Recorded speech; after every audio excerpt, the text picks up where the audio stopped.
From chart-topping hits to the tales of love and heartbreak, we're about to deep dive into the magical world of an artist who's been nominated for over 40 Grammys and won 11 of them. So grab your favorite blanket and a hot cup of coffee you hold with both hands, and let's deep dive into the biggest pop star of all time. Hello and welcome to Melomaniax, the podcast where we take unbiased deep dives into the biggest musicians and bands of all time. I'm Ashton. And I'm Dallas. Today, we take a look into the phenomenon that is Taylor Swift. But first, don't forget to like and subscribe on YouTube, follow on Instagram and TikTok, and most importantly, hit us with those 5-star reviews on Apple Podcasts. That's going to help us grow the podcast a little bit quicker than other platforms, although, of course, we do appreciate reviews on any platform. So let's jump into some Swift. Let's do it. So Taylor Allison Swift was born December 13th, 1989. Nice. Recently 34, as very the day of recording, just a couple days after her birthday. A couple days after my birthday. A couple days after yours. Who's a bigger artist? It's not even close. It's me. Yeah, I figured.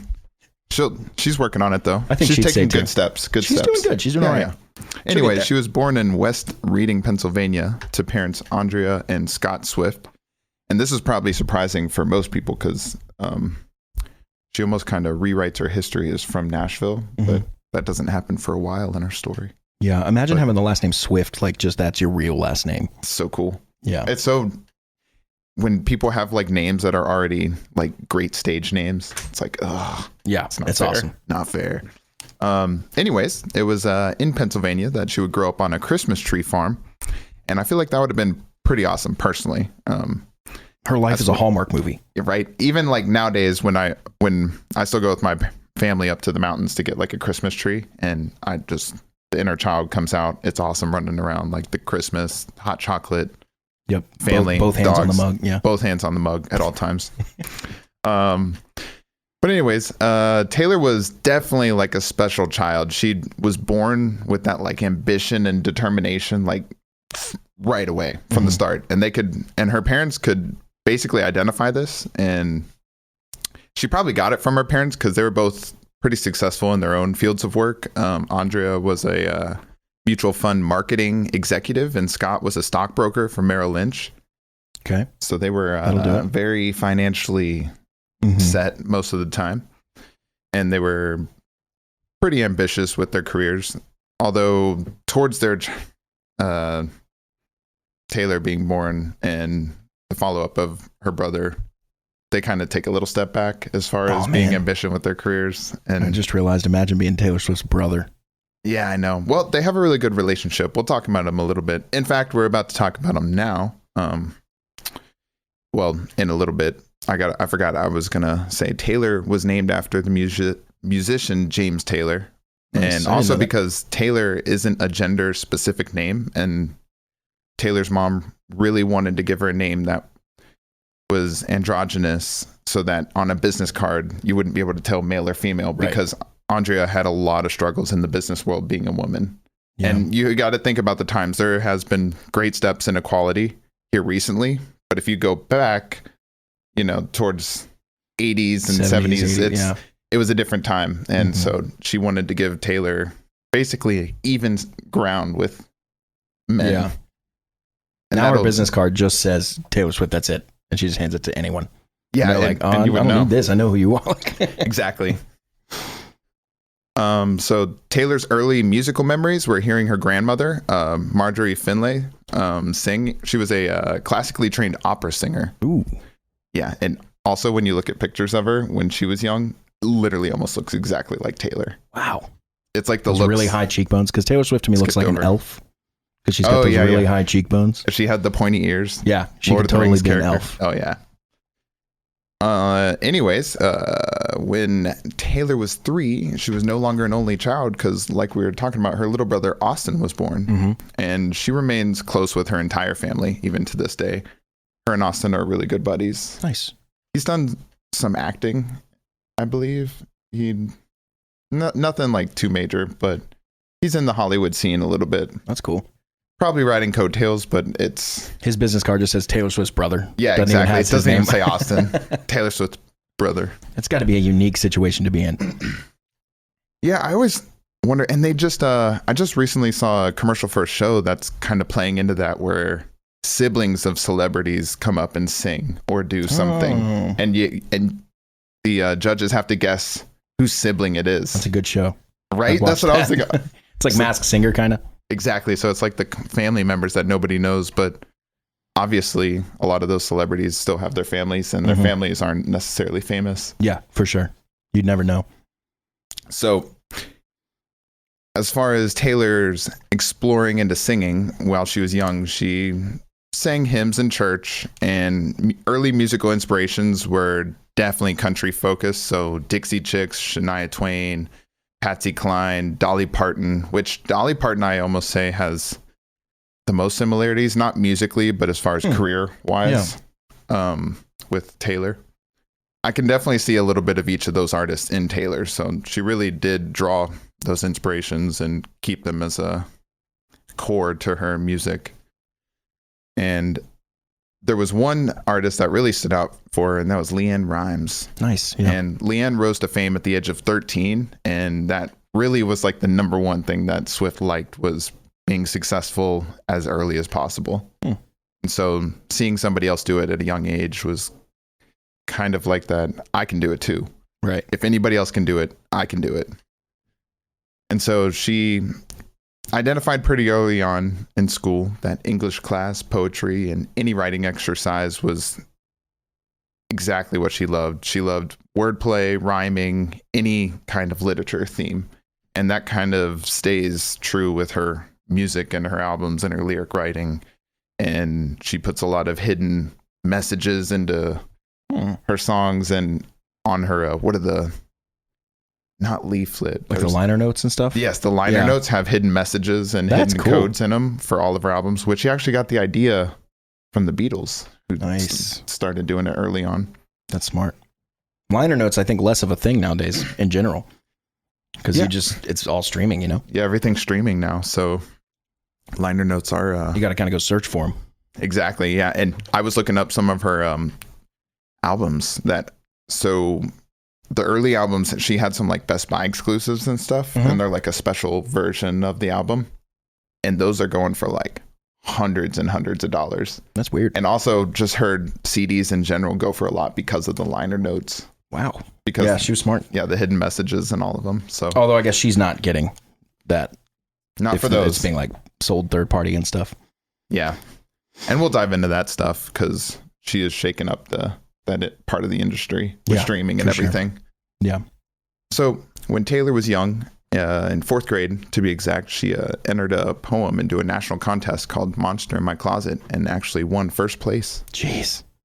She wrote a witty poem that would specifically appeal to the judges. So she always layers in like levels of strategy in anything she does, which is why she's one of the best business women that's smart. Of all time. She always layers in business into her profession. And that's another reason she's just above everybody else as far as execution. It's not like an accident. Yeah. Oh yeah. Everything's intentional. And she was extremely self-disciplined at a young age, to the point that her parents wouldn't even get a chance to discipline her because she would discipline herself for messing up. Interesting. Yeah. So she was just that, you got to say it like that perfect kid ideal in your head, you know? Yeah. Like the good girl that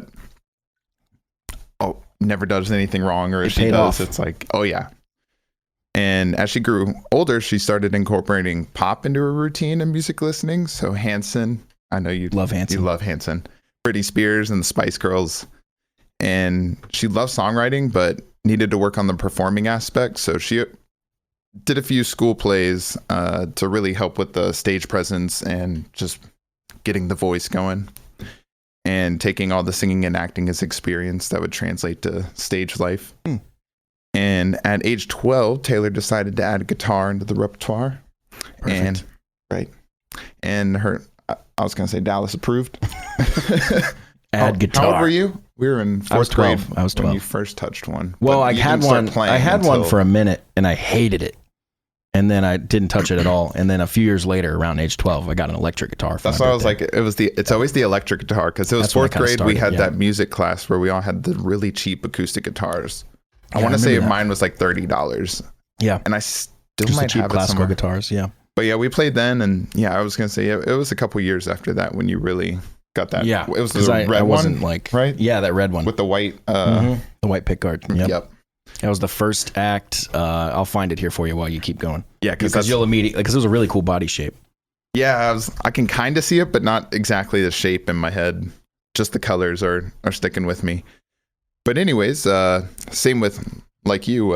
She got an electric guitar at age 8, which is earlier than you, but she didn't really start playing it until she heard her guitar teacher Ronnie Kramer play. He was working at their house on their computer and had just come from a gig. And so he had his guitar case with him sitting in the corner, and she was extremely interested and made him pull it out, made him play, asked him to teach her. He showed her a couple chords and she was hooked. So, and she already had that electric guitar her parents had given her. So she started playing that as well as an acoustic, because you all know there's a lot of acoustic guitar in her early albums. Yeah, for sure. And that's probably what she's writing on. Oh yeah. And so she took lessons from him for a while. And in the meantime, she was trying to find venues to land, and bigger venues. So not just playing at the school. And so she started auditioning and playing like national anthems at local baseball games and singing. She was even able to sing at the US Open and a World Series game really early on, before she was, even the first album released, just as a kid. Yeah, she's still like a kid. Yeah, for sure. Yeah. And even her vocals don't even really clean up until second to third album. I'd say the third album is really where her vocals become crisp, and it's a big critique early in her albums about her singing, but she really puts in a lot of work towards it in her off time. But anyways, so Ronnie, the guitar teacher, and his brother Kirk brought Taylor in to record some singing in a studio setting just to see what happened. Yeah, that's very different too. Yep. Way different from playing live. And so Taylor sang some classic covers for the demo. Here You Come Again by Dolly, and There's Your Trouble by the Dixie Chicks. So a lot of those early inspirations. And Taylor continues to be inspired by country artists throughout her career, even though she mainly does pop now. You'll still hear that.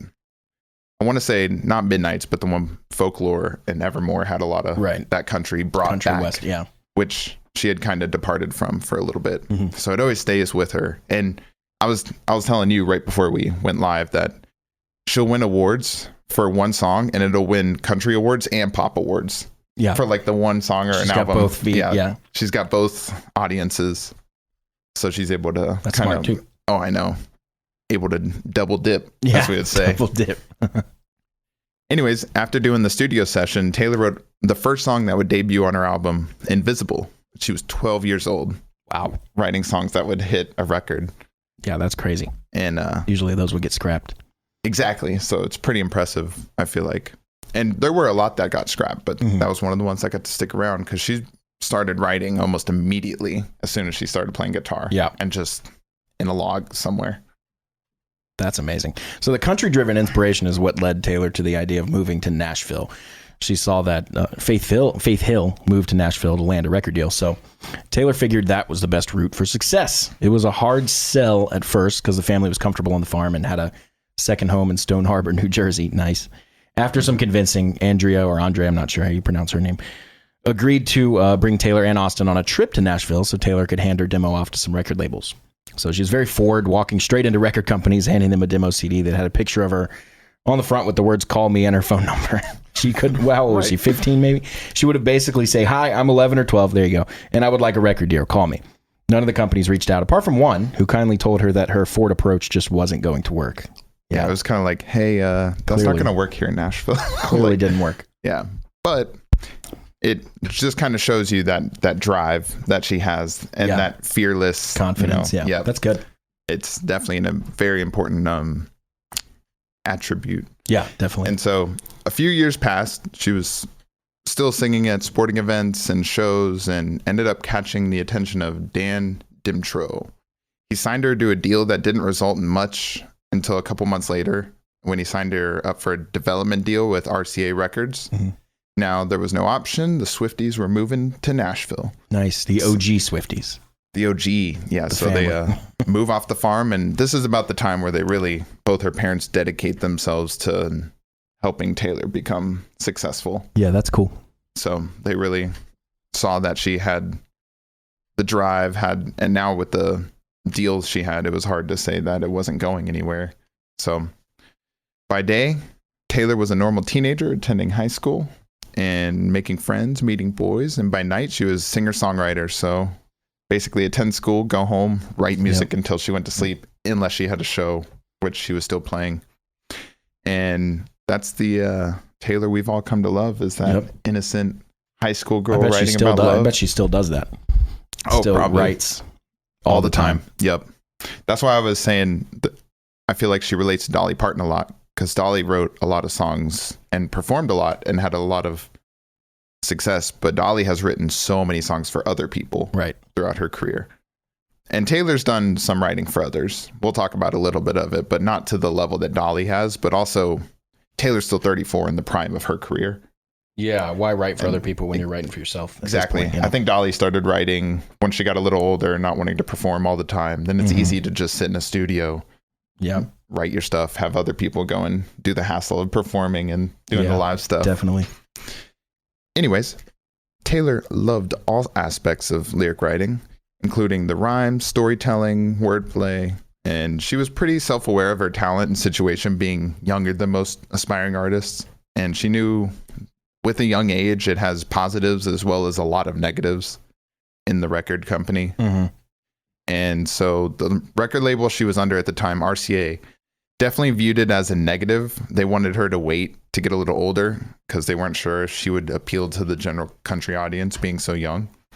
And luckily for Taylor, Sony Records came along and was excited to try and land a young and upcoming artist. So they had a different game plan. And Taylor's ambitions drove her to go down the fastest path. So she left RCA, joined up with Sony as their youngest ever staff songwriter. And around this time, Taylor started working with songwriters to help her hone in her skills. And she wrote the song Teardrops on My Guitar. If you're familiar with that little ditty. Sing it.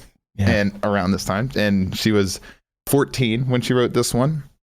So it's crazy that she was that young writing songs that would break the radio. Yeah, it's tough. And I teach a lot of kids, and I see a lot of kids writing songs, and they don't write the maturity that Taylor has at this age, for sure. Yeah, and I bring it up. She does do, early on they did give her a co-writer in Liz Rose. Okay. And that was, so they're helping kind of push her, and co-writing is such a complicated thing. Who knows, every group or groups or person has different ways of working with different people, and the way I work with someone might be different than the way I work with someone else. So who knows what that process was, because it could have been the older person kind of driving everything, and helping her get started, or it could have been the other way around, or it could have been a nice 50-50. You just never know unless you're in the room. And that's what I was mainly wondering about. And so I watched some Liz Rose interviews, and she said Taylor was just crazy with she would come in and already have a bunch of the ideas, performance, the idea, the song structure, the music video, everything was already in her mind, going a million miles an hour. And so her job was really to slow it down, tackle things part by part. But she said Taylor was just on a different level coming in. That's awesome. I think it was good that they had a co-writer, because she's so young. She needed somebody with some experience, someone a little older, to really help those ideas translate to the general public. So I know some people are probably gonna be like, oh, co-writing, there's almost every song you've ever heard, and I know there's a lot of singles, but so many songs are co-written, even bands. Like, of course you want to get everyone's opinions, and they're mostly listed. Most bands would list everybody as a writer, all the members, depending. Anyways, back to her signing with Sony. Yeah. Taylor was performing at the Bluebird Cafe when she drew the attention of Scott Borchetta.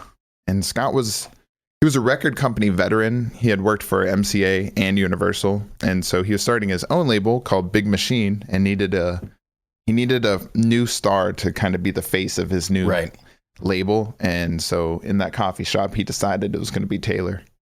Yeah, that's one of those stories you hear about. You're like, oh, I got to go play the coffee shops because there might be a record label guy there, and there never is. But this time there was.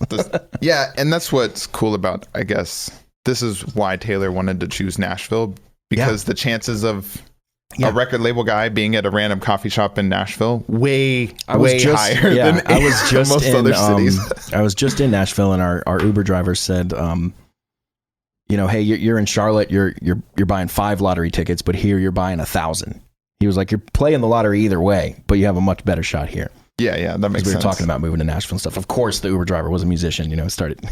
Dude, everybody's talking. A musician. Yeah, it's pretty funny. Which is it's a cool thing though, because it's like a big spider web of connections. And if most importantly, the music business is there. All of the record label offices, the BMI, ASCAP offices, like all those ton of recording studios around there. Studios, yeah. Even big, rock metal albums. Like a lot of times they're going to Nashville to record the stuff. Oh yeah, not always, but sometimes. But the recording studios there are such nice quality. Yeah, they got nice ones for sure. They've got a lot of. It seems like most record companies are going to have a huge array of instruments and things, but in Nashville you get like mandolins, banjos, you get all country, like the fun instruments, I guess. And so the southern stuff. God, it'd be so much fun to go record in a Nashville studio. Yep. Anyways, Big Machine would help make Taylor's self-titled debut album, Taylor Swift. Nice. And that would drop in October of 2006. Taylor was 16 at the time. Wow. Unfortunately, she didn't name any songs Taylor Swift. We could have another, we don't get our triple. Yep. We always keep tabs on triples. Almost every single album she has a namesake song too. Huh. But this would have been the only one, Taylor Swift, Taylor Swift, Taylor Swift. Instead, we got the first song, Tim McGraw. So it's so close. So close. You beefed it, Taylor. I know, come on. That'd have been pretty funny. Anyways, the album would peak at number 1 on the top country albums and hit number 5 on the Billboard 200. Yep. So pretty good opening. Yep. I remember, some of the songs being around the radio and stuff, although that was probably right around the time I was just getting into music. Yeah, so I remember that time. And so the first single was Tim McGraw, actually. Mm-hmm. And fun fact. Yeah. The first, I want to say that was the first show we ever saw was Tim McGraw. Yeah, it could have been. I know we've been to see him. Where did we see him though? Was it that would have been Colonial Life Arena, I think. Okay. In Columbia, South Carolina. Yeah, because I was writing the script and I was like, Tim McGraw, I know we've been to see him. And I was like, but I don't remember basically any details about it. So I had to be pretty young. Same.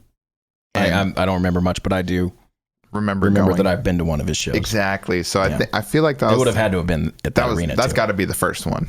Yeah, for sure. So anyways, so that song, Tim McGraw, would end up peaking at number 40 on the Billboard 100. Not bad. The second single and most notable song from the album was Teardrops on My Guitar.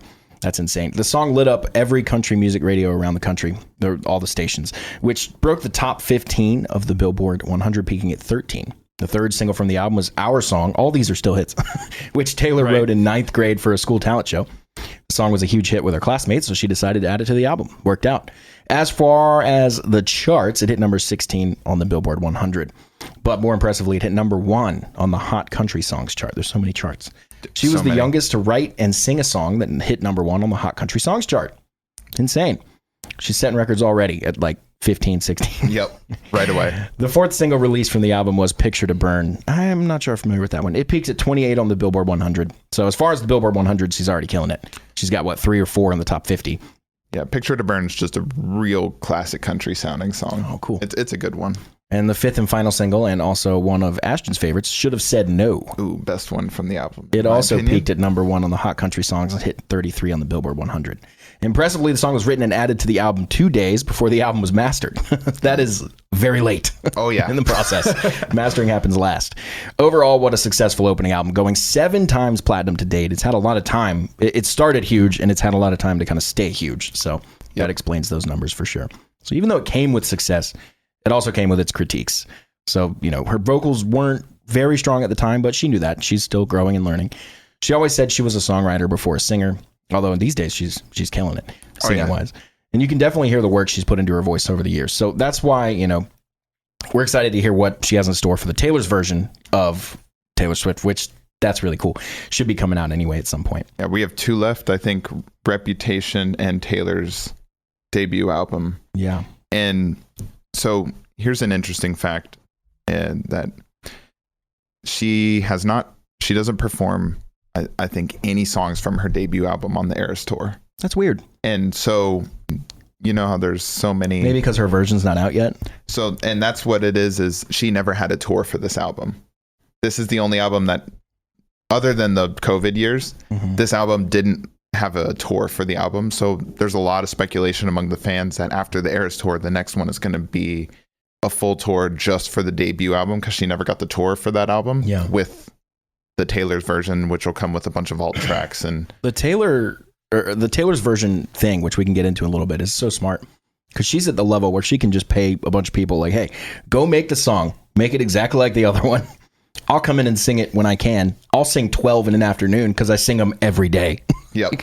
So it won't take more than 2 takes. You know, I'll sing the whole song top to bottom. And they sound so much better. And they're going to be better because she's better now. Yep. And then she can go home and then send it off to mix master. It's going to take her it'd take her a day to do an album. Or a couple days. Yeah, she's been pumping those things out. Yeah, that's why they can come out so fast, because it's the hard work of creating it is already done. She just has to recreate it, which I could do in an afternoon. Because all the hard stuff's already done. You're just like, okay, I need a banjo sound. Okay, I need a guitar. You know. Yeah, I guess they're having to do the vault tracks is the extra bit of that would fun be a little more her, creativity and fun. Yeah, which those songs are still already written. They just they were ones that were turned down by the record label or things like that, and then. Which is funny because her vault tracks are even hitting number ones, just because they're fresh. Yeah. Yep. New stuff. So, and we brought this up earlier, but she worked with a co-writer for a portion of the songs for her first 2 albums and one song from her 4th album. So Liz Rose, again, is credited with co-writing on a few of Taylor's early hits. She's a writer in Nashville who's worked with all kinds of country artists, having credits with, Taylor Swift, Tim McGraw, nice, Carrie Underwood, Blake Shelton, bunch more. So. Oh yeah. Yeah. So she was involved with those early ones. Yeah, and this is where I was saying I listened to a couple interviews just because I wanted to see really how much, and it really seems like she was just helping Taylor hone in on her craft and really just refine it more so than being the leading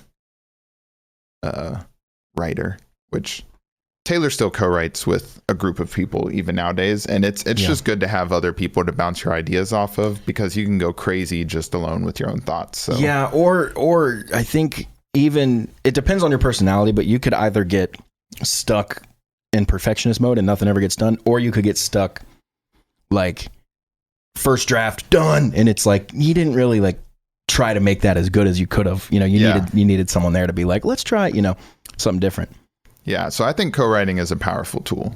Yeah. For sure. That's it's like the cornerstone of songwriting. So I think it's also more fun to just create with someone else as opposed to just constantly always writing by yourself. Even though you gotta do some of that too. But yeah, because then you had that emotion of, I love that line. That back and forth is great. Yeah, it's interesting you point out that some people might associate co-writing as a negative thing. I think it's like autotune in a way. People just think autotune bad. It's like, there's more nuance than that. Yeah, I think it's just truly just a misunderstanding of what it is instead of a fun record I heard that was broken by Oliver Anthony. His song that went super viral, Richmond, North of Richmond. Yes. It hit number 1 on the charts in general, and it was only, I want to say it was either the 12th or the 16th. I don't remember which one, or it could have been a different number, but it was in that range. Song ever to hit number 1 that was only written by one person. So co-writing is the norm. Not writing by yourself and having a big successful album is not the norm. Yeah, that's what I was trying to say, is that co-writing is so prevalent, and I'm sure there's plenty of people that don't actually look into it, and they're like, oh, so and so doesn't write their own music. But yeah, it's not really. But that's not really like that way. Yeah, an accurate description. Same with when you opened my eyes on autotune a long time ago. It's like autotune is a necessity. Just be a good singer. It doesn't make you a good singer. Human error is a real thing, even in the best singers. Yeah, it's for sure. It just exists. What it does do is make you go back and hear, Steve Perry and stuff, and you're like, whoa, there was nothing. They couldn't do anything then. That was just him being that good. That is rare for sure. So anyway, we're saying it's just good to have that professional guidance and stuff. So this album, as Ashton said a minute ago, did not have a tour, and it was the only one. Yes, other than the COVID years where tours just weren't happening. So in order to promote it, Taylor opened for Rascal Flatts, one of my favorites, George Strait, Brad Paisley, another one of my favorites, Tim McGraw and Faith Hill's joint tour. Of course, they're married, power couple. That's a pretty good group to get your music heard in front of, country fans. Oh, yeah. Another kind of promotional thing that Taylor implemented in her very first album and every album to follow, like we brought up earlier, are the hidden messages in the liner notes and lyrics. So with every Swift album, there's liner notes that'll have lyrics to the songs. If you take the lowercase and uppercase letters, depending on the album, they'll spell out secret messages that give a message about the song. So lots of like code and stuff. That's pretty fun. Oh yeah, she loves that kind of stuff. Yeah. And so it's funny because I was talking with my wife, and so during Reputation, you know, all the different eras of Taylor Swift, she has outfits and stuff associated. Mm-hmm. Yeah. And so with Reputation, she wore all black because that album represented the old Taylor died.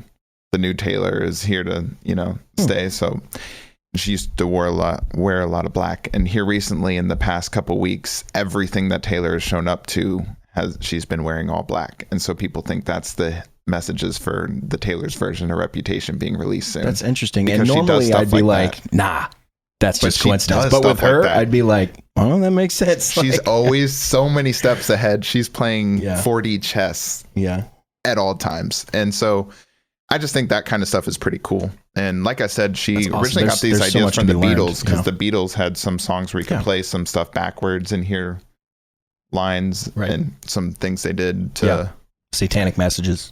Well, that one's conspiracy, but they actually did do and that some was Led Zeppelin. They actually did do some backwards that's awesome vocals. So sometime in 2008, Taylor briefly dated the first on the list of famous guys that would have songs written about them, Joe Jonas. The two would date for only about 3 months before Joe broke up with her over the phone in a 30-second phone call. So how could you not expect it to last? Yeah, but to be fair, I mean, in 2008, so she's 18, 17. He's got to be about the same. And they're friends now. She's friends with a lot of her exes now because most of the time that she dated them, they were all young. And now it's like, isn't it funny to look back? Like when you called me and broke up with me, that was hilarious. Yeah. It's like, oops, sorry. Yeah. I mean, you're both adults now. You're like, that's the kid way. Yep.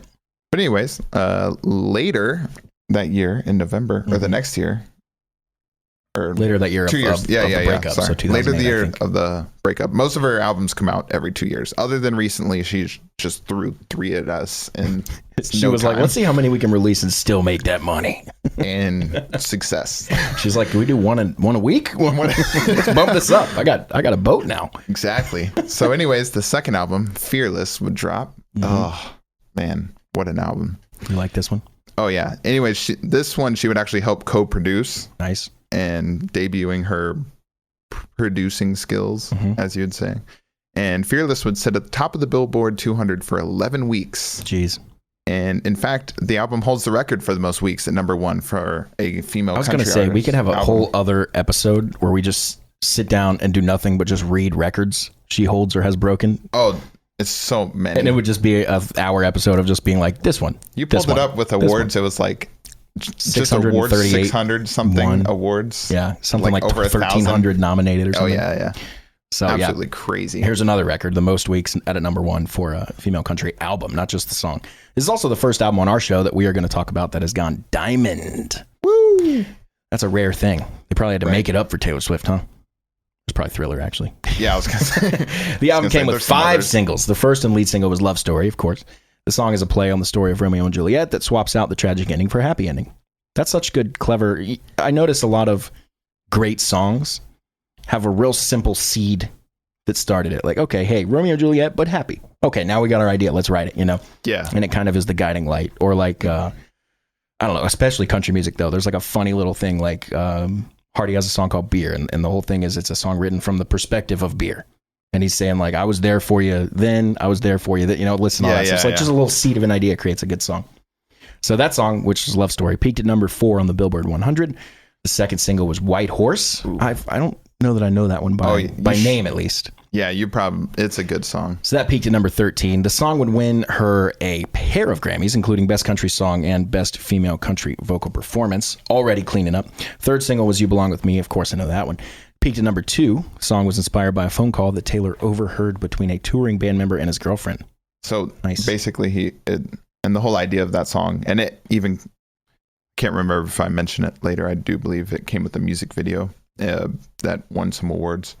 But anyways, that is the music video that had the Kanye thing, which we'll talk. You Belong With Me. Yeah. Anyways, that song basically it was a girl that's like a boyfriend that's too good for the girlfriend, but he doesn't really realize it. but from the outside you can tell like he's too good for the girl he's with, as far as like, and in the music video it's neighbors, and Taylor plays both of the girls, so the girl he's with and the girl that wants to be with him, and so they're neighbors, and they both, you know, she's had feelings for him, and he's with this like stuck up cheerleader girl, and Taylor, the neighbor girl, is like a dorky like a cool kind girl, of songwriting. Yeah. And so throughout the song, it's, you know, he's always getting pulled away from her, things happening, and she's yelling at him, or you know, the girl he's with, and she breaks up with him for the quarterback. He's a wide receiver, which is a weird play, and that's I made funny. A mention of it because most people are like the quarterback, but the guy she likes is the wide receiver. He's not even the main. That's funny. And so the girl he's with leaves him for the quarterback, and then he goes to prom. She ends up showing up even though she said she wouldn't go, and then the girl that left with the quarterback tries to get him back at the dance. He blows by her, and it's a cool music video. I liked it a lot. Yep. Especially since she produces like most of her music videos, and even being young and that one winning awards. It really has the clear idea. Yeah, for sure. Yeah. Great song. Yeah. So the fourth single was 15, which peaked at 23. And the song was written about her best friend, Abigail, who she mentions by name in this song. And they are still best friends to this day. Fun fact. So that's a good friendship to have there. Yup. The fifth and final single released was the album's namesake, so Fearless, the title track, which broke the top 10, hitting number 9 on the charts. So those were the singles, but she had other songs on the albums that did hit the charts. Hey Steven, which I believe is what, your favorite? My favorite. Nice. Dude, if you haven't heard that song, I haven't. Yeah, we're listening to it after this. Let's do it. It hit 94, so it broke in a little bit. Breathe was 87. I know that one. You're Not Sorry, number 11. Forever and Always, which was a late addition to the album following the breakup between her and Joe Jonas, hit 34. And finally, Change hit number 10. So that's pretty good for not even being a single, hitting number 10. Yeah, this is why this album is crazy. Yeah, so this is the one that really shot her into superstardom. But the reason Taylor's fan base has grown so big and loyal is even with the fame and fortune, she continues to sing about subjects that her fans could relate to. So one narrative we took away was that no matter how famous you are, no matter how rich you become, no matter who you are, love is hard. Yeah, it's kind of all about love. It's a fickle thing. And so that's just a big relating point for people is, you know, and she also sings about it really, really emotionally. Her lyrics are so in depth. Authentic. I just hit my knuckle on the table. That hurt so bad. I don't think it came through the mic super loud, but that was not fun. Anyways, Fearless came along with a 15-month, 118 show tour where she headlined for the first time, and the tour grossed $66.5 million. Yep. I guess that's okay as a first-time tour. Yeah. Yeah, that would do it. We'll take that, I guess. I noticed grossed, and touring's super expensive, so who knows what the net was, but still, 60 is a lot of money. Yeah. I only put the gross revenues because that's really what's tracked. Is gross revenue. They don't really profits don't actually make the charts. It's always gross stuff. That's really interesting. So I always put the gross, and because touring is so expensive, even at the smallest level. Yeah, and it's so cool that we get to see. You'll have to remember the money totals, but just to see the grosses go up man, because this is their first time touring. Because like I said, there wasn't a tour for the first album, right? And you'll see because when we get to the Eras tour, it's it'll be a fun one. But anyways, as for the awards and accolades from Fearless, she won 5 American Music Awards, was named Billboard's Artist of the Year, 4 Grammys, and the one that has become a famous spectacle was her MTV Music or the Video Music Awards, where Kanye West stormed the stage and told Taylor, I'm gonna let you finish.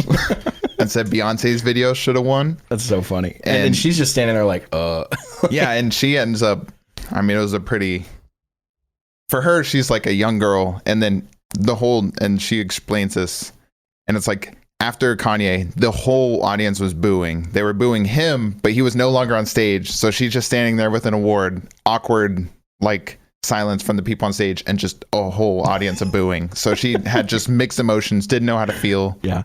In the time, she associated the booing with her. Like, did I mess up? And that's just like a young thing. You probably look back and be like, I'm so stupid for feeling that way. I should have kicked Kanye off the stage. Just stand there and be like, just giggle and be like, whatever. Yeah, exactly. Nowadays, she would. Well, Taylor nowadays like he's the boss of the award, you know. Yeah. Like, thanks. Yeah. I was gonna. Granted, she's what, 19, something crazy. Yeah, she was like 19, and so she was dating Taylor Lautner at this time. Who was the one that announced the award? That's crazy. Yeah. Fun fact though, Taylor Lautner is now married to Taylor. A Taylor, and she took his last name, so they're Taylor and Taylor Lautner. They both have the same name. Taylor Lautner. There's no way that can't be confusing for like legal stuff. Or like, I watched an interview of the two because I was even. And Taylor Swift did something with the two of them, like as a funny like reel on Instagram or something, where it was 3 Taylors and they were all like, it was, I forget what it was, but it was kind of funny. So yeah, they're still good friends. That's Taylor Lautner's the one guy that he was the one that she let go that she shouldn't have. We'll talk about it. But interesting. That was the one that got away. Yeah, basically. So we got more Kanye and Taylor beef, right? Oh yeah, they'll be coming up. But anyways, so we're at the AMAs, right? The AMA, yeah, that's where the VMAs. She won 5 of them. That. Yeah, dude, she won so many awards at that. 4 Grammys, and then the Kanye thing, which was the MTV Video Awards, right? Yeah, for the You Belong With Me. Yeah. Oh, fun fact for you. I didn't even know this till my wife told me, but Taylor made a funny version of Love Story called Thug Story that she wrote with T-Pain. T-Pain's awesome. And it's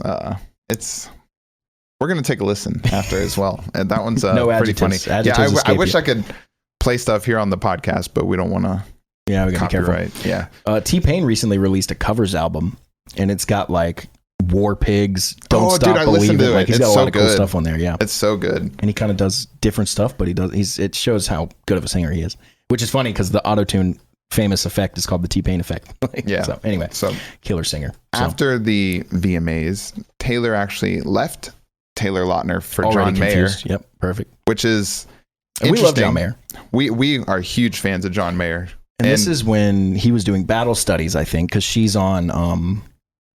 Yeah, they wrote a song together, which is how they. Is it Heartbreak Warfare? What's the? That sounds like it was a song on that album. I don't remember if it was Heartbreak Warfare. But that's how they kind of began to know each other. Was they wrote that song together? But she leaves Taylor Lautner for John Mayer. The weird part about this is John is like 31, she's like 19, so that's an interesting relationship at the very least. Anyways, this is the Swifties' least favorite ex. They would kind of do what they did to Travis Kelce in that video I showed you. Yeah, to John Mayer in a heartbeat. But honestly, crazy. It's just there's a lot of information out there that John is kind of a player. He doesn't really treat his lovers very well. But this is in his earlier years. We were discussing this, that like John is definitely like he's grown up to some degree. I don't think he'll ever get married. He doesn't seem like that kind of guy. So I don't know. Oh, we will. Seems cool. Yeah. I'd love to just hang out, let him play guitar in the corner. Yeah, right. Stevie Ray Vaughan. John, sit over here. Yeah. John, sit over here. Play. Sing. Now sing. Like, quit talking. Sing. Dance, monkey, dance. How much am I getting paid for this? You're not getting paid. Dance. This is for fun. Anyways, we like John Mayer is going to be on our list. Yeah, we love him, and we go way back with all of his music. So yeah, but yes, just if you're talking to Swifties, be careful. John Mayer's a touchy subject. Big John Mayer fan, and we only bring up the men that she's dating because it's well known that that's kind of her favorite subject to write about, breakups and stuff like that. And also, a lot of them are mega famous as well. So. Yeah, and she has a lot of songs that specifically are about certain people, and she doesn't always come outright and say it. It's kind of for the fans to figure it out, but then she'll confirm them. Yep. But like that's interesting. She confirms them. Like John Mayer's is called Dear John. Like who the hell else is it about? Yeah, that's about Joe Jonas. Yeah, exactly. Dear Joe. They're just all like the same. And that would inspire, all of this love and breakups and all this stuff is going to inspire a few songs on her third album, Speak Now, which came out October of 2010. So Speak Now was written entirely by Taylor. So that's good. Yep. And mostly produced by her as well. So the album entered the charts at number 1, came along with 6 singles. And the first to be released was Mine, which hit number 3. Then we had Back to December, which peaked at 6. And this is the song written about Taylor Lautner and how, looking back, she regrets leaving him for John Mayer. Yeah. That song is so, that's one of those like heart-wrenching ones. She's good at it. Oh, yeah. Third single was Mean. Of course, I know that one. A lot of my students want to learn that one. That hit number 11. It was written about a specific critic who had been putting Taylor down in countless interviews. That's pretty funny. And that's your favorite from this album, right? Yep. I love Mean. Yeah. That's a good one. You wanted us to do the country cover. Dude, I want a country cover just with a deep... be so mean. I just want a deep, like real country. and pathetic and alone in life and me. This is the only song of the album that retained a classic country sound to it. It does have that kind of... Yeah, it's got a banjo. It's got the banjos. That's what they do. Fourth single was Story of Us, peaked at 41. Fifth single was Sparks Fly, which hit 17, but hit number 1 on that hot country songs chart we're talking about.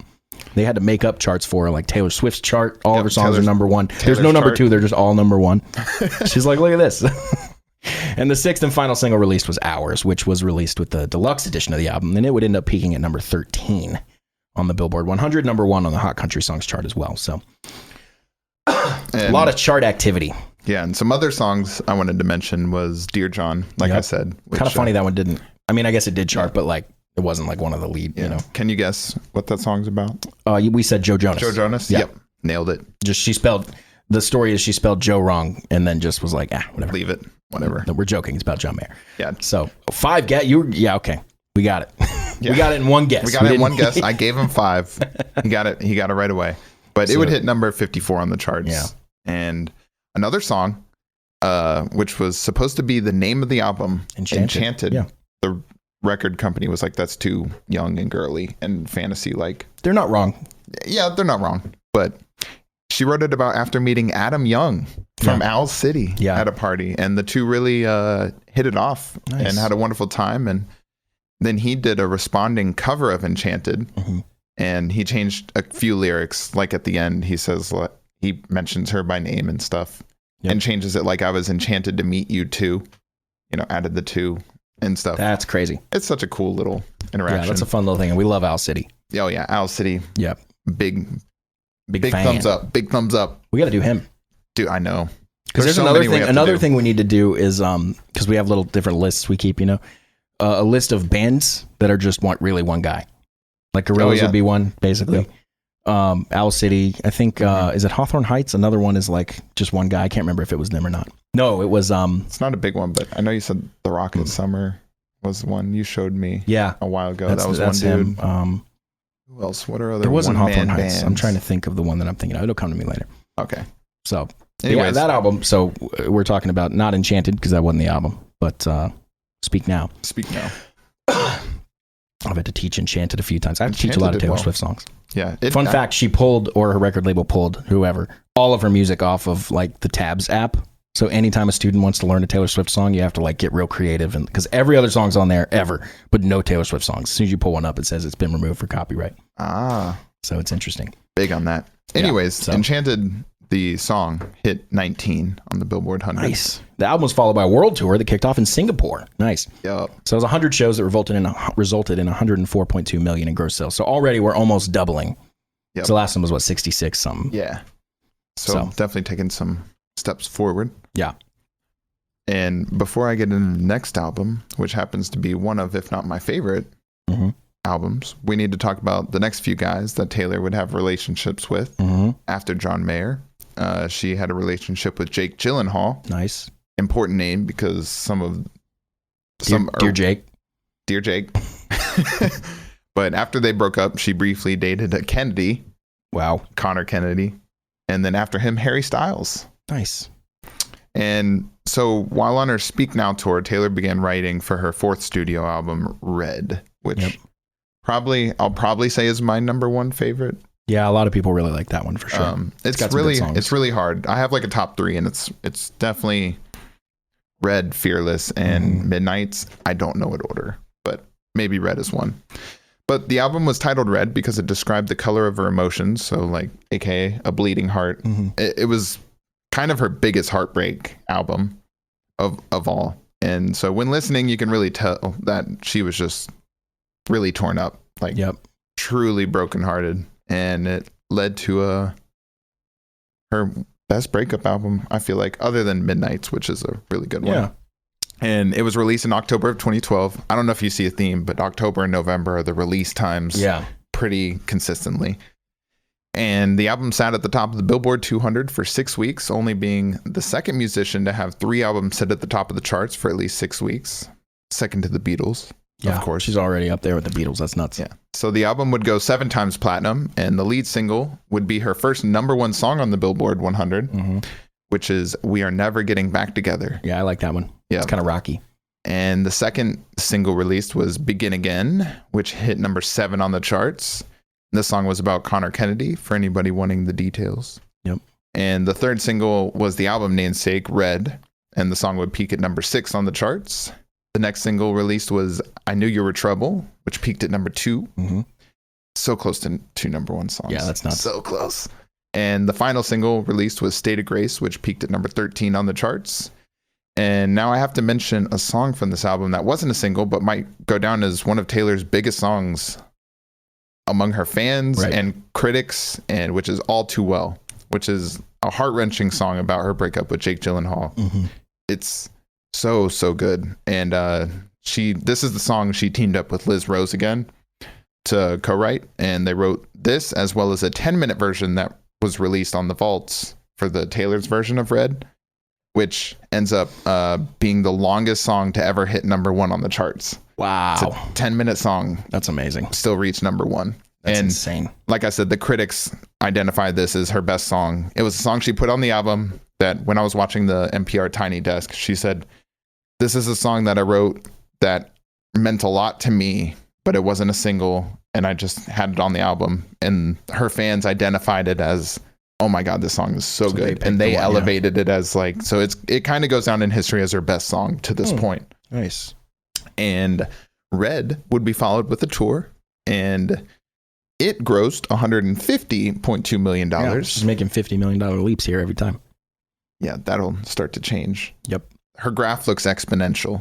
Yeah. It gets to a point where it hits that exponential. Yeah. So in early 2014, big changes are happening in her life and her music. She moved to New York City, where she currently owns a few different New York properties. And as for her music, Taylor had almost completely stripped away her country sound and had fully adopted the pop side of herself with the release of what is regarded as her most popular album. It's definitely the one I know the best, 1989. So that came out in October of 2014. Title is obviously named after her birth year. 1989 would spend 11 weeks at the number 1 spot on the Billboard 200. The album would go 9 times platinum and win Taylor another Grammy for Album of the Year. 7 singles were released with the album, 3 of which hit number 1. 3 number 1 singles were Shake It Off, which you've definitely heard, Blank Space, and Bad Blood. And as for the other 4 singles, there were Style, and then can you guess which X that's about? Joe Jonas again. They're all about Joe. It's got to be about Styles. She's really broken. She's real broken up about that phone call. Out of the Woods, Wildest Dreams. Out of the Woods was 18. Yeah, Wildest Dreams I like. That's 5. New Romantics was released with the deluxe edition. So that's your favorite, right? New Romantics? Yes. Nice. Yeah, I like that. That peaked at 46. I know. So I know most of those albums because you just can't go anywhere without hearing any of them. My taste doesn't really match up with the Billboard hundreds basically ever. On that album. Yeah. Oh, true. I always like songs that are like, I always see like my favorite song. What is it? And it'll be like 50 something like, on the charts. Everyone hates this one and no one. Everyone agrees this should never have been recorded. You're like, oh, it must be me. Yeah.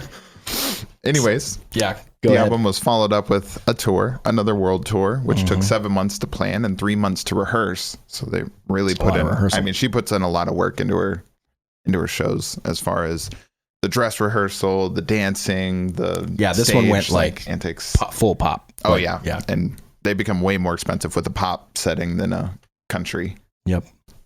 Due to light, smoke. Well, there's that stuff at country. All the like TVs too, and screens and stuff. Yeah. Anyways, this is where she started adding surprise songs from her past catalog. Where on her tours, she would add in a few hidden gems from her previous albums into the mix. Awesome. And so people are treated with, and she still does this. So like even during the Eras tour, during different time periods, she has a certain list of special songs and then she changes them up.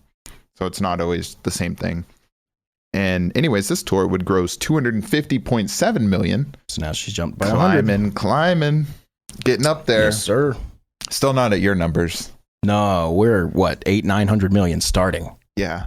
That was our first tour ever. That was your first week. Mm-hmm. First week, 800 million. For people that don't know we're joking, they're going to think we're just a huge douche. Right. Although it's obvious we're joking. So now we got to talk more about one of her feats that happened in the 2014-2015 time period. So she'd taken all of her music off Spotify prior to 89's release. That's an interesting call. Her reason was that I do remember this when this was happening.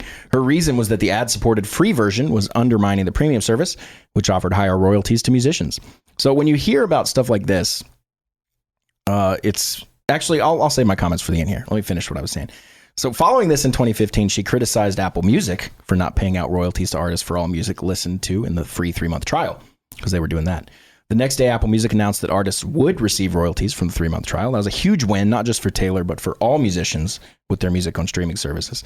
If there's one thing about Taylor, it's that she's not scared of standing up to anybody, which we see repeatedly throughout her career. Even in the beginning when she's walking in those studios and labels and stuff. Demo.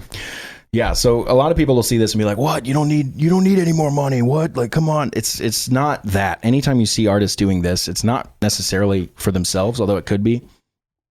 It's more about speaking up for people that don't have that voice, that aren't getting fair royalties, right? Yeah. And where the royalties don't make a difference to her necessarily, but they do to a lot of other musicians that are underneath her, that those musicians could whine about this all day and nothing would ever change, but she can do it and Apple changes it the next day. Yeah. She's big enough that she can, and that's why it's important that's why I said it's important for her, but all musicians, like you're saying, is because she's big enough to actually make a change. Yeah. And so, and that was kind of shitty by Apple in the first place. So like for the 3-month trial period, all music listened to would not pay any royalties to the musicians. That's crazy. Until Taylor wrote a note saying, yeah, that's bullshit. And they were like, and like only someone at her level would even probably realize that. Yeah. And so now they still higher levels. Yeah. And if you think about it from a business perspective, the reason that they weren't paying royalties is because if Apple's not making music on that during that 3-month, then the musician shouldn't. But that's shitty to the musician. Basically, having the royalties paid means that 3-month trial period means Apple is paying the royalties without making any income for that 3 months. So it's more money out of Apple's pocket. So they were trying to change that. Yeah. Yeah. Exactly. Sure. So it's all business and money as far as the corporate level, but yeah, it's a darker side of the business for sure. Cause it can't all be, sunshine and rainbows all the time. I mean, in one of Taylor's interviews, they were like, "What do you have to say for aspiring young musicians?" She said, "Get a good lawyer." Yeah, that was her recommendation. Yeah, that's not helpful. Lawyers, no, I know. Lawyers are expensive and good lawyers are astronomically expensive. Oh yeah. But anyways, towards the end of 2015, Taylor started dating Scottish DJ Calvin Harris, and I'm a huge Calvin Harris fan. Yeah. Oh yeah, I definitely enjoy his music. I could listen to his funk wave bounce albums on repeat forever. So they be in your top? Oh yeah. Nice. Super tall too. He's like 6'6". Is he really? Yep. Let's see. Just one of those random 6'6" dudes that's just giant. Like Bo Burnham. Yep. You're just like, whoa. Yeah. Didn't expect it. Anyways, like with most musicians that she dated, she wrote a song with him first, and that's kind of what hit it off. So This Is What You Came For, which him and it featured Rihanna on the vocals.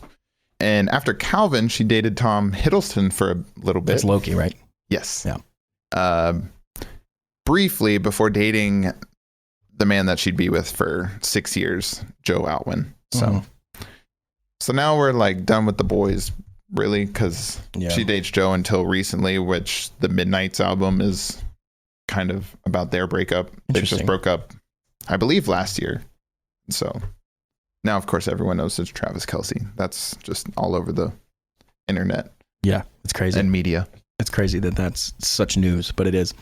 So as we move forward into 2016, the Kanye drama would pop back up again as he had some lyrics in his song Famous that would slander Taylor. So story basically goes that Kanye reached out to Taylor and asked permission to use her name in a song, which she agreed to. But then Kanye used her name in a way that she had not approved of, saying, "I made that bitch famous," referring to the VMAs. Kim Kardashian ended up releasing video recordings of Kanye and Taylor on the phone, agreeing to the mention of her name in the song. Taylor clapped back with a song from her next album, This Is Why We Can't Have Nice Things. And really the way she's getting into like hip hop level beef. Yeah, I don't really, beef is funny in a way, but like, it's always like, who has the last laugh? Taylor's number one, making so much money, and Kanye fell off the face of the earth and lost all of his money deals. He's a wild dude for sure. Never been a big fan of his over opinionated, like, dude, I don't care who you are. Like, your opinion is not worth more than mine. I don't give a shit. That's true. I know I'm just a nobody talking into a microphone, you know, and he's actually a somebody that does things. I don't care. Your opinion's not worth more than mine. He's a somebody talking into a microphone. Exactly. What's the difference? Yeah, a few $100 million, I think. Yeah, but money doesn't change, you know, like... No, not at all. If anything, it corrupts his opinion more. Yeah, you're 100% right. But since we're on the subject of the new album... Yep. We'll talk about it. New at the time. Well, Reputation, released in November 2017. Yep. And this is kind of like Taylor's bad girl phase. Yeah, she's wearing like a choker on the cover and stuff. Yeah, and this is why I was saying she wears a lot of black during this period. Yep. And it's also her last album recorded under the Big Machine label. So that's another thing. The old Taylor's dead, you know. She's finishing up the contract. Which is a lyric from one of the songs in this where it's like a phone call and she answers and like, oh, yeah, I remember that. Taylor? Yeah. She's dead. Yeah. Yeah. And so, like I said, the message is old Taylor's dead and she doesn't care about her reputation anymore. If you like her, then you must actually like her for her. And, you know, because as of right now, her reputation can't get any lower at this point. For sure. And so if 1989 didn't highlight the pop star within, this album is like 100% pop with synth, hip hop beats, R&B, like EDM even. It is so far from country. This is probably the farthest end of the scale. I meant to say back when we were talking about 1989 too, a lot of those songs were co-written with Max Martin, who is one of the most famous songwriters of all time. He was famous for doing the Backstreet Boys, Britney Spears, NSYNC, like literally all of those people. If you look at his list of songs he's written, it goes way beyond that. But he I think is, and now I guess it may be different, but at the time there was only two people who had more number one hits than him written, and that was John Lennon and Paul McCartney. And it was close. And they're not really writing as much anymore, and he still is. So he might even surpass them at some point. But he's widely known as one of the best songwriters ever. And he did a lot of co-writing for 1989. So he's a big pop guy. Yeah. Max Martin. We should actually do one on him one day. That'd be pretty cool. Yeah, that'd be an interesting one. Swedish guy, which is why when I think it was Swedish, somewhere up in Scandinavia. So when you hear like Backstreet Boys, I Want It That Way, and you look at the lyrics and you're like, this doesn't make much sense. A lot of people suspect it's because he barely had a conversational grasp on the English language. Wow. Writing hit songs. Yeah, it's more about melody anyway, right? So yeah, you're not wrong. So like most Taylor albums, Reputation entered the charts at the very top and spent 4 weeks at number one. Went 3 times platinum. First single came after a year-long hiatus from the public eye where she deleted all her social media accounts. And then the first single from the album was Look What You Made Me Do. I like that one, actually. I like that song, too. Yeah. That would hit number one in the U.S. and was also her first number one on the U.K. charts. So it also came with a music video that would take the world by storm, breaking the 24-hour view record on YouTube. It currently sits about 1.4 billion views. Do you remember when billion views was like unattainable? Yeah. And now there's like tons of videos with it. I think November Rain has like 2 or 3 billion. It's like, what? When did this happen? Yeah, all those big music. It's always music videos too. Yeah, that have like the most views. Yeah. And the one that broke the billion, I think, was Gangnam Style. Yep. I think that was the one that did it. I think that was the first one. Yeah. Right. So the second single to come out after Look What You Made Me Do was Ready For It, which hit number 4. I think I know that one. The next 2 singles were both released at the same time. Gorgeous, that's a good one. And Call It What You Want. Gorgeous hit number 13. Call It What You Want peaked at 27. So, doing good. Real quick, Ready For It? Every time I listen to that song and it has a music video, a year after that was released, League of Legends came out with a music video and song that had some of the characters for a new skin line. And I just can't stop hearing, like, I would hear Ready For It and I'd be like, oh, it sounds like that KDA song from League of Legends. Really? And so League of Legends came out with it a year after, and I felt like they sounded alike, and then I even felt like the music videos had a little bit of like inspiration, and I was like, I feel like they ripped it, and then I wanted to know why they sounded so alike, and they're both in the same key. Yeah. So I think that's what it was, that my ear was hearing like 2 pop songs in the same key that had almost the same kind of song structure. Yeah, instrumentation maybe. Yeah. Yeah, and so I think that they took some inspiration from it. It's not a clear just rip, but I can't stop hearing the similarities between it. Yeah, like drawn. Yeah, for sure. Just something I couldn't get out of my head while doing the research. I was like, ah. Yeah, we'll have to compare those after. That's cool. But anyways, 3 more singles would be released from the album, and the first of which was Endgame, which featured Future and Ed Sheeran. I actually got a Ed Sheeran hoodie on today. Nice. Equals. And the song would hit 18 on the charts. The next single was New Year's Day, not the U2 version. By the way, I looked up New Year's Day. There's a billion New Year's Days, and they're all different by different artists. Yeah. And it was actually first played on The Tonight Show before being released to the radio. So that was probably an exciting episode to be at. Yeah, I would say. And the final single for the album was Delicate, and I like that song. Delicate would peak at number 12 on the charts, and the Reputation tour was 53 shows. So if you notice, she also has less shows as these go. That's true. Over the span of 7 months, and it would gross 345.7 million. So less shows, they do get bigger, and the money goes up. And then through 2016 and 2017, Taylor did some other songwriting apart from her album. She wrote the song Better Man for the country band Little Big Town, which won Song of the Year. Jeez, she got the Midas touch here. Yep. She also co-wrote the song I Don't Want to Live Forever with singer-songwriter Zayn Malik for the movie 50 Shades Darker. Yeah, Zayn's from One Direction, of course. I didn't mention it in this, but I think her first movie she was in, so she was in the Hannah Montana movie, and then after that she was in The Lorax. I don't know if you remember that. No, I don't remember that. She played the neighbor girl. Oh yeah, I think I do remember that actually. Yep. I don't remember the character, but I remember reading that somewhere. Yeah, we love that soundtrack, by the way. Yeah, that's the Lorax soundtrack's great. I listened to it the other day while I was doing the research. I saw someone wearing a shirt. And then I was in line at Target the other day, and the person behind me was singing the In Fleetville, it's a brand new dawn. I was like, nice. Started singing it to myself. So catchy. So in 2018, Taylor left Big Machine and signed with Universal Music Group, which would have Republic Records handle the promotion of her new album. So the most important part of this contract was that Taylor would possess ownership of her masters. That's a big win for her, as well as an additional clause that stated if Universal sold any part of its stake to Spotify, a large non-recoupable portion of the proceeds would be paid out among the artists. Interesting. Yeah, so she's kind of anti-Spotify. It does seem so. Which makes me think, I didn't look into it, but I'd have to imagine Spotify's royalty payouts must be shittier than Apple's. Apple's a little bit higher, yeah. Okay, sure. So yeah. So although I think they're changing all the time. And another thing worth pointing out is they're not at all as low as people think. You see those things scrolling through Instagram that are like, I got 10 million plays on Spotify and made $8. It's like, no, you didn't, because I can just look up the amount, multiply it by 10 million, and it's like $30,000 or like 50,000. It's like, no, you didn't. Like, you're missing something or lying, and probably lying for clicks, because that's how these things get rolling. Yeah. So people are like, oh, Spotify pays, and they do pay a fraction of a penny, but what they're not factoring in is that unlike with a CD sale, you pay once and you're done. If you're on Spotify and you have a hit, those people are listening to it on repeat. You're getting paid every time they listen to it. That was never the case before. Yeah. So you're actually you can potentially at least make way more. It's just you have to have a hit. You can't just put out an album. Everybody buys it, goes, oh, this is a crap album. But you made all your money. Yeah. Like, if you're one of those like legacy bands, you're putting out the new album from like you're an 80s rock band and you're putting out the new album and it's garbage, but everyone goes and buys it because they're like, oh, I wonder what the new blah, blah, blah sounds like. You made all your money in the past. Not anymore, because people go stream and be like, this sucks. 3 songs in, they're gone, and you didn't make any money. So then those people are like, well, we're not making it. It's like, it's because you're not writing good music.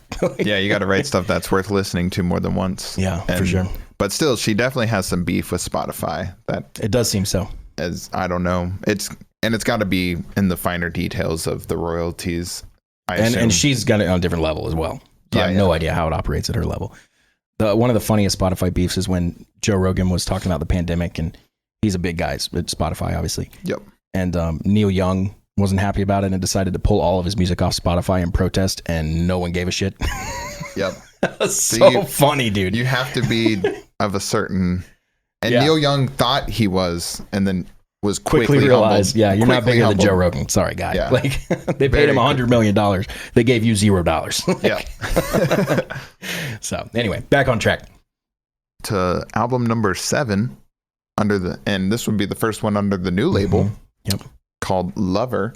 Yep. I like the album cover for this one. Which released in August of 2019. So I really was thinking that it was her Big Machine that specifically wanted the October-November release dates. Could be, yeah, for sure. That might have been some strategic planning by them. So now that she's under a new one, right away August, which definitely threw people for. The only thing I could think is summer's your big touring season. Mm-hmm. So maybe they wanted to release in the fall, let it marinate, let it build hype, and then tour in the summer. And tour in the next year. And it's a kind of repeat, plan, but this definitely took people by surprise. Like August, Taylor Swift album. She's done several like surprise releases, right? Where you just wake up and you're like, oh, there's a whole album out. What? Like she didn't even announce it, no marketing, nothing. That was like Evermore and Folklore, which both came out in the same year. Just like 6 months apart during COVID. So she's just doing whatever she wants because she can. Like that would not work for anyone else. Oh no, she's big enough that she can get away with unconventional logic. Yeah, for sure. But anyways, Lover debuted at number 1 on, of course. Yeah. It's just like every album that comes out debuts at number 1 now on the Billboard 200, and it went triple platinum. Nice. And this was Taylor's first album really expressing any political opinions, having some themes supporting LGBT rights and feminism. Lover had 5 singles released with it, one of which has an interesting story, so I'll keep it for last. The first single was Me, which featured Brendan Urie from Panic at the Disco. And I watched in a documentary those two working on the song, and they just seemed so adorable too. Yeah. Just both of them just seem to just genuinely just love music. That kind of Brendan atmosphere Urie is a powerhouse vocalist too. Oh, he's so good at singing too. Yeah. And a good writer as well. Panic has just their own sound, She was giving him like, oh my God, he can belt it. And the song would peak at number 2 on the charts. And the next single release was You Need to Calm Down. Funny thing about that phrase, has anybody ever calmed down after being told you need to calm down? No, I don't think so. The sentence doesn't need to exist in the human language. It's like, how can I piss this guy off? Tell him to calm down. You need to calm down, sir, if it's sir after it. Sir? I already feel angry. I'm more mad now. I wasn't even mad. I wasn't even mad. I'm pissed. And anyways, the third single, or Calm Down, sorry, didn't finish talking about it. That was a song in support of LGBT rights, and the music video has a very colorful theme. Okay. And that's the theme of the music video. So she color. Big win. Nice. So that would peak at number 2, right? Yep. Yeah. Song would peak at 2. The third single was The Namesake, Lover, which peaked at number 10 on the charts. And the fourth single is The Man. Cool song about in support of female equality. I actually like the song and the message. It's really good. Nice. Kind of talking about if she were to do her career over as a man, would she get there faster, be more successful? All of these kind of things.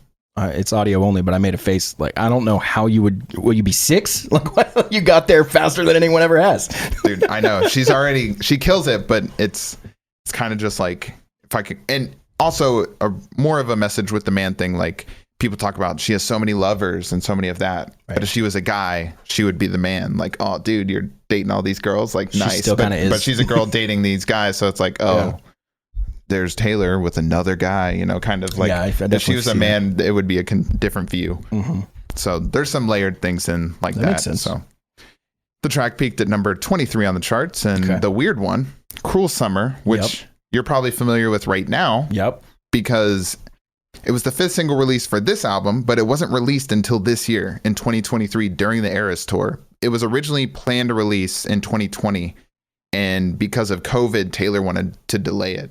Interesting. Which, I was like, I don't know how COVID really affects radio listening, but I guess it does make sense getting in the car, listening to the radio to go to work, but people weren't working, so less radio time. Podcasts were becoming listened to more, less radio. A lot of stay-at-home stuff. More streaming stuff as far as Apple Music. Sure.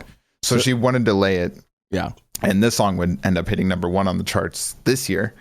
And it was That's insane. Co-written with St. Vincent, who also played guitar on the track. Nice. And we get to finally talk about why Taylor's versions exist, which you mentioned a little bit earlier.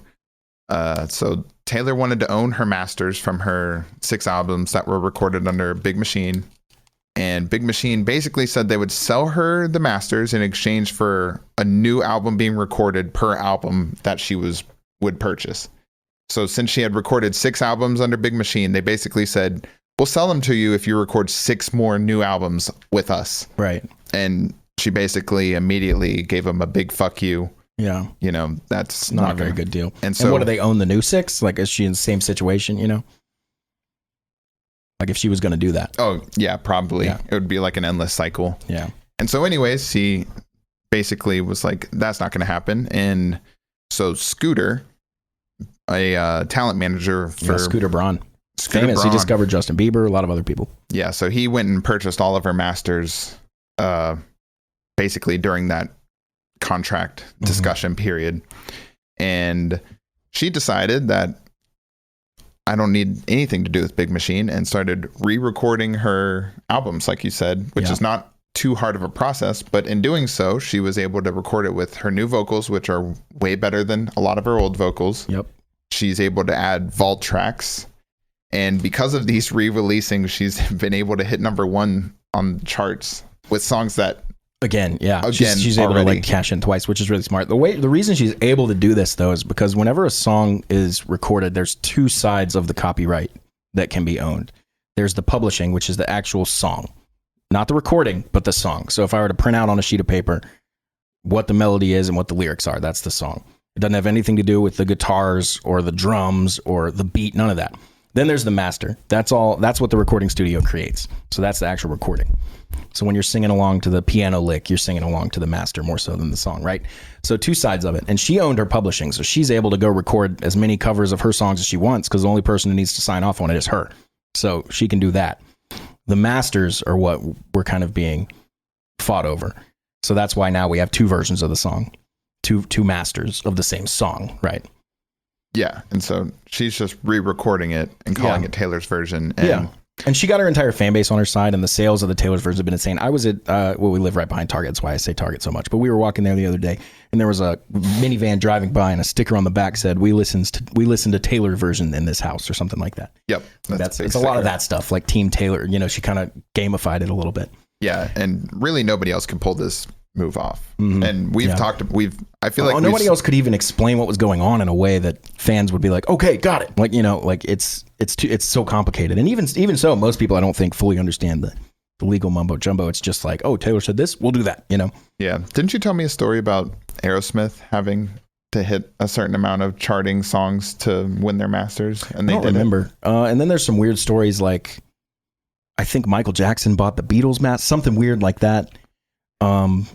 There's all sorts of weird stuff with masters and things like that. Yeah, it's a very complicated. And most times, record labels, that's how you pay them, right? So you'll say, "Oh, we'll put all these marketing dollars and touring dollars behind you, but we own your masters." Yeah, you own the songs because you wrote the songs, but we own the masters. That's how they get you. Yeah, and it's like and it's like songs like you think that might not matter, right? But then you think of a song like "Dream On" by Aerosmith, like re-record that all day long, it's not gonna be the same. Like like you need that exact master the way it is to hit the radio for you to be like, oh yeah, any cover of that's not going to do it. Exactly. Even if they went back and did it themselves like Taylor did, it's still not going to be the same. Although she's done a really good job of keeping it the exact same. Oh, for sure. And I was in Kohl's the other day shopping, Christmas shopping or whatever, and a Taylor Swift song came on, and I was proud of myself. I was like, that sounds like a Taylor's version. Like I knew the song. It was like Love Story or something like that. Maybe not that one of the ones. And it's a song that I knew really well from just hearing in passing. And I was like, that sounds like her vocals sound like better. So I was like, I bet. Then I Shazammed it, and I was like, I got it right. Nice. Yep, it was Taylor's version. Yeah. But she's able to pull this off also because she has a huge fan base who literally, upon her like doing this, all stopped listening to any Scooter version on streaming devices. And by the way, he has since sold them. Has he? I don't remember to who or to whom, but I'll probably a good deal because of this. Oh yeah, specifically, for sure. No, they're not making nearly as much money off of them as they should be because of Taylor doing the Taylor's version. Yep. And he sold his entire company. Oh, okay. He just got rid of. Just get out while you can. Because he bought Big Machine as well, so he bought the whole thing, and then he sold it all to a holding company. Yeah, I agree with that notion. Interesting. Just back out before Taylor takes a bad purchase. Bad purchase on whoever bought it, though. Right? Because now they're not making like anything. Well, yeah, who knows? They're probably making something. They made a little money off the 2 albums I had to listen to during my discography research because I would say Taylor's version. As big as this is, it probably still isn't like tipped past, like the average person's gonna be like, what? Huh? I don't know what this is. I just play the song. It's on my playlist. I couldn't tell you any more than that. So there's definitely a portion of the population that do that. For sure. But also when you go to Apple, it recommends all of the Taylor stuff. Right. When she gets the companies on her side, like a lot of companies are like, we don't play the old ones. We only play, you have to scroll way down to find the Scooter stuff. Or I call it the Scooter stuff, but the originals. Yeah. And so she's won a lot of battles against the music industry and like we said earlier, is leading the way for all musicians, which is cool. So she's kind of bringing light to this with her platform, which is nice. The coolest part about the Taylor's versions, though, is that she's been releasing these vault tracks from all the albums as well that include songs that were written for the album but didn't make the cut at the time. So quite a these vault songs have done amazing on the charts, which is pretty wild. Yeah, people love the vault stuff. Yeah. And that's why they're really excited for, the next two Taylor's versions, because vault tracks from Reputation and vault tracks from the Taylor's album. version, which are probably going to be a bunch of, she's been away from country music truly for a while. So that tour is going to be weird because it's going to be, it's going to be a pure country album with country songs in the vault. And I'm so curious to hear her tackle that album with her more mature voice. Yeah. And I feel like it's going to be awesome. Anyways, in 2020, Taylor this is what we were talking about, surprise fans by releasing two albums, one in July and another in December. The first of the two was Folklore. Folklore won Taylor Album of the Year for a third time in a row. Yep. Crazy. And the album was another change in sound from the pop sound she had adapted recently to, like the name suggests, it's got a very folk music. Indie, acoustic, roots. It's like you play it on a rainy day during fall. Yeah. Like that's where that album belongs. For sure. I remember that. Yeah. And so the three singles would be released for each album, I believe. And the first for Folklore was Cardigan, which peaked at number 1 on the charts. The second was Betty, which hit number 42 on the charts. And the third and final was Exile, which peaked at 6 on the charts. And it would be her 28th top 10 charting song up to this point. Yeah, geez. Crazy. The second album of 2020 was Evermore, which continued the same kind of theme as Folklore. The two albums sound pretty similar. They almost feel like a double album. Yeah, it almost feels like a, A-side, B-side, or part 1, part 2. And this one came out with 3 singles, like I said. The lead was Willow, which hit the top of the charts. The second single was Nobody, No Crime, which peaked at 34 on the charts. And the song featured Haim, I believe is what it was. And it was their first entry in the top 100. Wow. That'll do it. And the third and final single from the album was Coney Island, written by or with her boyfriend at the time, Joe. Nice. And the song only hit 63 on the charts. So obviously Joe's a complete failure. Yeah. 63 on the charts. Come on. He brought her down. He was probably spitting out lyric ideas, and on the inside she was like, that's awful. But yeah, that's great. I'll fix it. Yeah. So of course neither album was able to be followed up with a tour because of COVID, but probably plays into why her current tour is breaking so many records and doing so well, because there was this kind of big need for it. So demand. That's the word I was looking for. So we'll talk about the most recent album to come out, Midnight. Midnight's released in October of 2022, so back to like a normal release schedule. Yep, about a year ago. And it's themed with losing sleep over things like anxiety, self-criticism, insecurity, staying up late because you just, the human emotions in your brain cycling, and kind of falling out of love is kind of this, in a way that, how can you not notice that I'm dying on the inside type of vibes from it. So it's back to a true breakup album. She kind of has taken a little break from breakup albums during her pop time. And so Joe and Taylor, who had just broken up, they were together for 6 years, her longest relationship. And the album released at number 1 on the Billboard 200, of course, making it her 11th album to hit number 1 on the charts. And the album would have 10 songs chart in the top 10 of the Billboard 100, which had, and I don't know if this sinks into anybody listening, these aren't 10 at different times. She owned the entire top 10 at one point. Numbers 1 through 10 were all Taylor Swift on the Billboard 100 at one point in time, which is absolutely crazy. And the lead single was Anti-Hero, which became her 9th number 1 song on the Billboard 100. The second single was Lavender Haze, which was number 2. The third single, Karma, I like Karma a lot. Nice. Was able to land number 2, and the album would lead Taylor to winning 9 awards at the 2023 VMAs, as well as earning her record a 7th Song of the Year award or at the Grammys for Anti-Hero. And I've got to say, the records backed this album up. It was truly an incredible album. I can listen to these songs on repeat over and over. And I actually like a lot of the songs from Folklore and Evermore as well. They're just, those albums more into those then. Yeah, they don't stick out individually, but a lot of the songs on them, I like a lot of the hits. So, and she followed up this album with a tour that you might have heard of, the Eras Tour. Of course.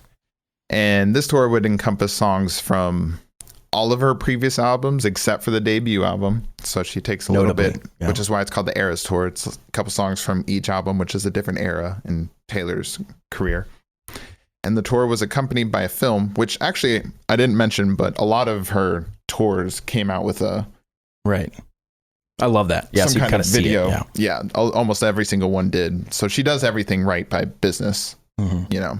And so it was accompanied by the film, and this one became the highest grossing concert film ever.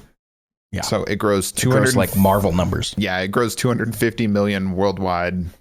I believe that was box office, like that's crazy. And as for the concert, it's still going on, and it will continue through the summer of 2024. And in fact, my wife and I are going to go see her in Edinburgh next June, which is towards the tail end of it. But even though it isn't finished yet, I wanted to bring up the money it's grossed thus far, because now I remember us talking and I told you an amount. Literally 2 days later, the number updated. Yeah. Nice. And it confirmed what we were talking about. Oh, yeah, of course. Yeah. So the tour consists of 151 shows and has broken $1 billion in revenue. Yep. So do you remember that That's jump? That exponential the last one we talked was like 350 million. Yep. She's over $1 billion. It's not done yet, so the number's still growing. She just passed Elton John to take the #1 slot for the most profitable tour ever. And Elton's Farewell Yellow which Brick just Road. ended, actually. It was over the past 5 years. Elton's Farewell Yellow Brick Road tour, which grossed $939 million, but that was over 5 years. Taylor broke the $1 billion in just over 1 year, about a year and a half. Yeah, that's nuts. If even. It started this year. Actually, I think it is just about a year. 1 year, and it's over $1 billion. Absolutely insane. It's also dominated headlines the whole time too. Yeah, I'm not sure if, like, these kind of records, it's like I'm not sure who can come along and break these. There's always somebody eventually in the future. But when I was looking at the top 10, so the Rolling Stones have 2 different tours on there. I think Michael Jackson had one on there. Elton John, Guns N' Roses, the one Guns N' Roses is on there. So there's a bunch of like those big bands you've heard of, but and a lot of them are goodbye tours from old bands. And then I think except for Guns N' Roses, it's like a very recent one. Yeah. A very recent tour they did. I do think Michael Jackson's was it the last one he did with the movie? Yeah, maybe. I'm not sure. I think so. I can't remember the name of that one. Yeah, I'm not super familiar on all his different tours. But anyways, so Taylor's definitely shaping up to be basically the biggest artist the world has ever known. Yeah, I think she probably might already be. Like, by any metric. By most metrics she is, but she's still right there. Like her and the Beatles hold so many records like ones together. And twos, yeah. Now we're gonna play a game real quick. Okay. So you and then we'll give our ratings. Yeah, and then we're gonna do some ratings. But you definitely heard that she had a lot of #1 singles. So I'm gonna have Dallas attempt to guess the top 5 for artists that have the most #1 charted songs ever. It's tough though, and that's super tough because a lot of the songs you think would have been #1 were really like #2. Dude, and that's what it's so hard, because I played this game with my wife and I didn't get any of them, but I understood all of them as soon as she told me. I've got a few guesses. I'm gonna give you one hint though. Taylor's in the top 10, not the top 5. Okay, so don't get to say Taylor. I'm gonna say the Beatles though. Beatles #1, 20 #1 hits, which is crazy. Which that was the only one I got too. Michael Jackson. I did get one. Michael Jackson comes in at #4. Oh, nice. Got 13 #1s. I want to say the Eagles. Nope. Are they anywhere in sight? They probably had a bunch of #2s. Yeah, they're not. They're not in the top 10. Elton John. Nope.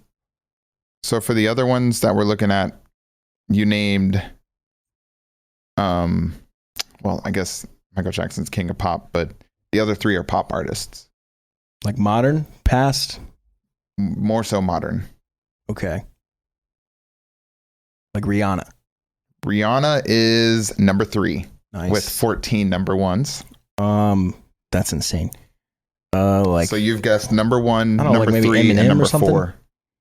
But that's right along. It's pretty close as far So as. it's a rapper. Is Yes. it Kanye? No, thank God. Who else? Is it like Jay-Z? No, you're I don't know. bouncing all over. I don't know who it would be besides Eminem.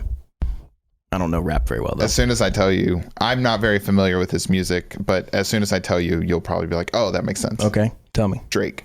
Okay. Yeah, Drake's that at number does make 5. sense. Number Yeah. 2 is what blew my mind. Okay, number 2. Is this Because- a pop artist? Yes. Is it very recent? Like when? Give me a date range. I believe right there with that early 2000s.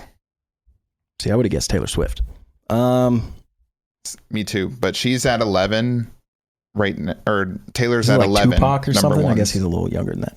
Or Mhm. older than that, I mean. Yeah, that's I don't know. I'm out. Mariah Carey with 19. Interesting. She has one less Her than Christmas song was 18 of those. I know, right? Actually, it's not. Really? Yeah, That's her Christmas crazy. song isn't one of them. That's nuts. That's what blew my mind too. I was like, well, 'Cause her that's- Christmas that's all song, you hear. and then my wife was like, no, that's not one of the number ones. And I was Interesting. like, I didn't know she had 19 number one singles. I don't think I could name one. That's one. That's one behind the Beatles. So Yeah. if she comes out with another one, I don't think she really That's does a crazy. lot of music Yeah, I don't think she right does now. either. Probably just tours of old songs she's done. I don't think she's writing much new stuff. But if she Yeah. were to get another number one, she would tie the record. But I do think Taylor will end up Before it's all done. She's still pretty young. Yeah, I think Taylor will end up making the top 5. Taylor sits at number 9, I believe I said. Let me confirm, because she has 11 number ones, and she's going to have probably at least 1 or 2 more with these next vaults. And I'm sure 1 to 2 more with her next album, and that'll give her a good boost. So number 6 is Madonna. Number 7 is the Supremes. 8, Whitney Houston. 9, Taylor Swift. And then 10 is Janet Jackson. Interesting. Damn, Janet and Michael 2 of the in the Jacksons, top yeah. 10. God, the So let's- music family. That's insane. Yeah, their dad. Maybe not the best approach, but it worked. Yeah, not a good approach, but So- the finished result. So we're going to go into our ratings now, which we've actually devised a little bit more of a system this time. So we've broken it down into 5 categories: creativity, replayability, cultural impact, emotional connection, and the nostalgia factor. So out of those 5 things, we're rating each one of those out of 5, and then we're going to total it at the end. So Ashton, what you got for creativity? We're back to Taylor Swift now. So creativity, in my opinion, I'm gonna put a 4 out of 5. Okay. I think she's very creative with her wordplay, rhyme schemes, her approach to the music industry, Yep. and how she writes things. She's always got a plan. She's very inept on the business side of things within the music, and because of that, it allows her creativity to have some multi-layer aspects, and even just the music as in general, being able to make a flop from country all the way to pop and have country and pop audiences kind Still of loving it. Yeah, for sure. have that cohesiveness.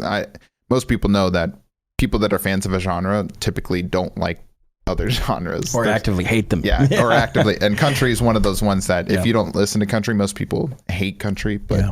being able to marry country and pop was pretty impressive. Pretty cool. So, What about replayability? replayability? I'm gonna put a 3 out of 5. I definitely during this episode found myself singing her music a lot. It's very catchy. No doubt.